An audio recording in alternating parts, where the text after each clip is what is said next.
दुनिया में कई तरह के लोग होते हैं, जिनमें से कुछ नुमाया होते हैं और कुछ सिर्फ किस्से कहानियों में।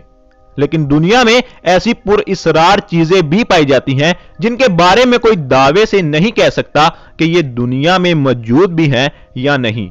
ऐसा इसलिए क्योंकि ना तो ऐसे लोगों के होने का कोई ठोस सबूत मिलता है और ना ही इन लोगों को पूरी तरह से जुटलाया जा सकता है। ऐसा ही एक नाम है वैम्पायर्स का। इनके बारे में कहा जाता है कि ये लोग ना तो पूरी तरह से इंसान होते हैं और ना ही पूरे जानवर, और ये लोग ना तो मरे हुए इंसानों में शुमार किए जाते हैं और ना ही जिंदा लोगों में।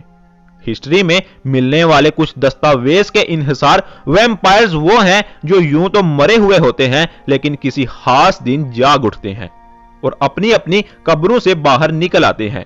जागने के बाद अपनी भूख को मिटाने के लिए इंसानों या किसी जानवर का खून पीना पसंद करते हैं और सूरज निकलने से पहले ही अपनी कब्रों में वापस चले जाते हैं। हिस्ट्री में ऐसे कई किस्सों का जिक्र किया गया है जो वैम्पायर्स के होने की तरफ इशारा है। लेकिन अगर साइंस की बात की जाए तो साइंस में एक मरा हुआ इंसान दोबारा कभी जिंदा नहीं हो सकता।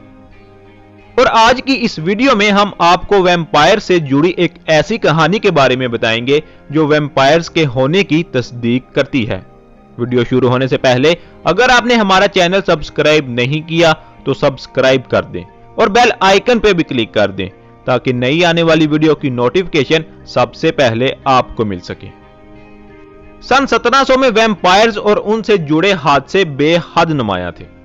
सन 1700 और 1730 के दौरान गुजरने वाले वक्त को ड्रैकुला का वक्त माना जाता है। इन दिनों यूरोप और इंग्लैंड जैसी जगहों पर लोग वैम्पायर्स का नाम लेने से भी डरते थे। ऐसे ही सन 1725 में किसी लोवा सेर्बिया नाम की जगह पर एक किसान था जिसका नाम पीटर था। किसी वजह से पीटर की मौत वाकया हो गई, लेकिन उसकी मौत के कुछ ही दिनों बाद ऐसे वाकयात सामने आने लगे जिनको देखकर लोगों के रोंगटे खड़े हो गए।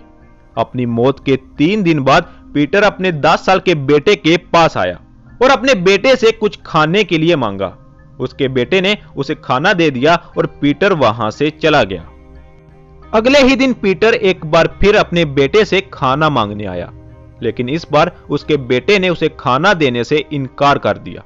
अगली सुबह पीटर का बेटा मरी हुई हालत में पाया गया।